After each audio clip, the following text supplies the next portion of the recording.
एक 14 साल की लड़की को एक 35 साल का आदमी अपने प्रेम जाल में उसे फंसा लेता है।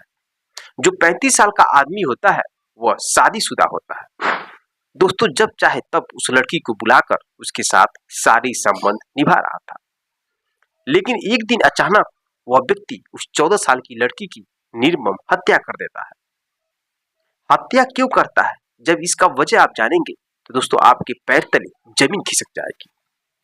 मैं सच्ची घटना इसलिए लेकर आपके सामने आया हूं ताकि आप सतर्क और जागरूक रह सके। किसी भी परिवार में भगवान न करे ऐसी घटना घटे। इस घटना के माध्यम से आपको सीख मिलेगा कि अपने परिवार में रहने वाले बच्चों के साथ किस तरह का व्यवहार करना चाहिए, कितना उस पर ध्यान देना चाहिए। तो चलिए कहानी की शुरुआत करते हैं। आखिरी वजह क्या था कि उस लड़की की निर्मम हत्या कर दिया जाता है। दोस्तों, इस सच्ची घटना की शुरुआत होती है झारखंड से। मैं बात कर रहा हूं 10 दिसंबर की। मैं बात कर रहा हूं 10 सितंबर की। मैं बात कर रहा हूं 10 सितंबर की। दोस्तों, झारखंड का ही एक थाना लगता है पाकुल थाना। वहीं का एक परिवार रहता है। उस परिवार में माँ बाप, भाई और एक बेटी होती है, जिस बेटी की उम्र महज 14 साल होती है और उसका नाम गंगा होता है। उस लड़की से एक लड़का प्रेम प्रसंग कर लेता है जिसका उम्र 35 साल होता है और वह शादीशुदा होता है। कहाँ 14 साल की लड़की, कहाँ शादीशुदा 35 साल का आदमी। अब जब दोनों एक दूसरे से प्रेम कर बैठते हैं तो जब चाहे तब उसके साथ वो व्यक्ति शारीरिक संबंध निभा रहा था, उसके साथ गलत काम कर रहा था और लड़की उस व्यक्ति के प्यार में पागल हो चुकी थी। लेकिन वह व्यक्ति बस उसे टाइम पास के लिए रखा था। अब एक दिन वह व्यक्ति उस लड़की को एक पहाड़ पर ले जाता है और उस पहाड़ पर, पहाड़ी इलाका था तो वहां पे खेती भी की जाती है पहाड़ी इलाके में, वहां पर ले जाता है और उसके साथ शारीरिक संबंध निभाता है। निभाने के बाद दोस्तों अब वो लड़की अपने घर नहीं पहुंच पाती है। अब उस लड़की के माँ बाप अपनी लड़की की तलाश करना शुरू कर देते हैं। 10 सितंबर से लेकर 16 सितंबर तक खोजते हैं, लेकिन उस लड़की का कहीं भी पता नहीं चल पाता है। फिर वो माँ बाप अपने नजदीकी पाकुल थाना में पहुंचते हैं और अपनी लड़की की गुमशुदा का रिपोर्ट लिखाते हैं। अब पुलिस इस मामले की जांच करती है, छानबीन किया जाता है और उस पहाड़ी इलाके पर पहुंचा जाता है जहां पर उस लड़की की खेत था।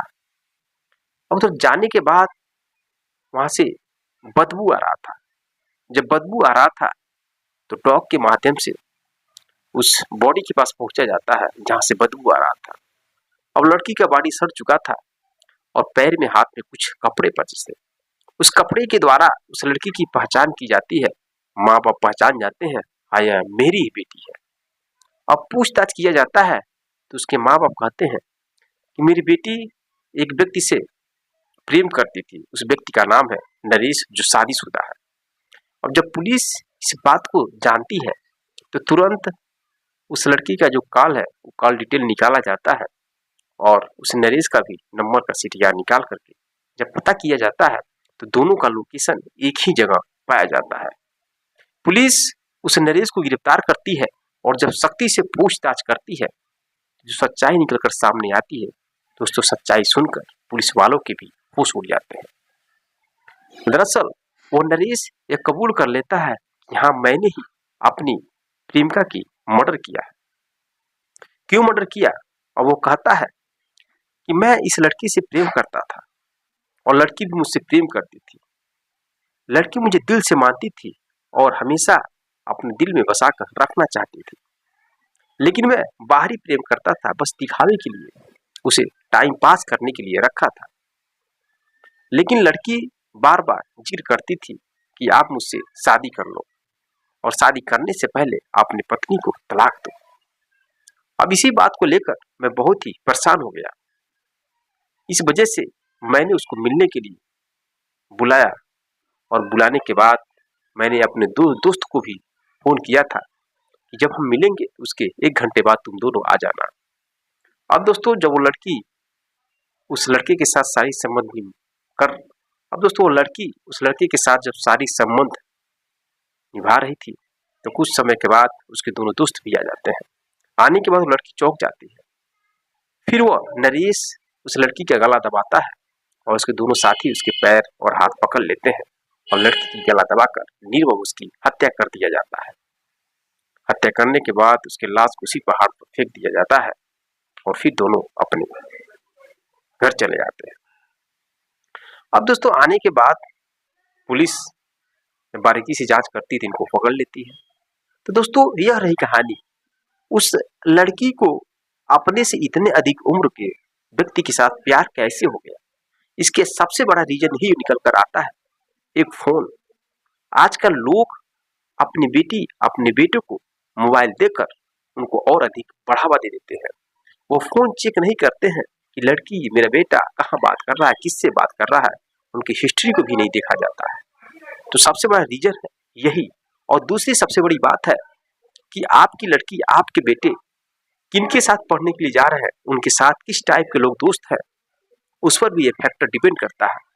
अगर साथ रहने वाले दोस्त है लड़कियां का कैरेक्टर अगर लूज है तो वो भी साथ रहने वाले एक अच्छे लड़के या लड़कियों का भी कैरेक्टर लूज कर देंगे। यही सबसे बड़ा रीजन है।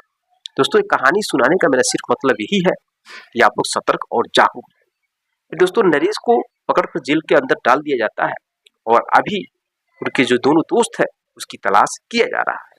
अगर आपको ये जानकारी थोड़ा सा भी अच्छा लगा तो आप लोग अपने परिवार में अपने बच्चों पर ध्यान दें, सतर्क रहें, छानबीन करें किसके साथ पढ़ने जा रहा है, किसके साथ नहीं जा रहा है, उसके साथी लोग कैसे हैं, कैसे कैरेक्टर के हैं। इन सब चीजों पर आपको ध्यान देना बहुत जरूरी है। और विशेषकर घर पर जब वो मोबाइल लेकर रहते हैं, मोबाइल चलाते हैं, उस पर ध्यान देना आपको बहुत ही बेहद जरूरी है। तो मिलते हैं नेक्स्ट वीडियो नेक्स्ट कहानी के साथ। तब तक के लिए जय हिंद, जय भारत।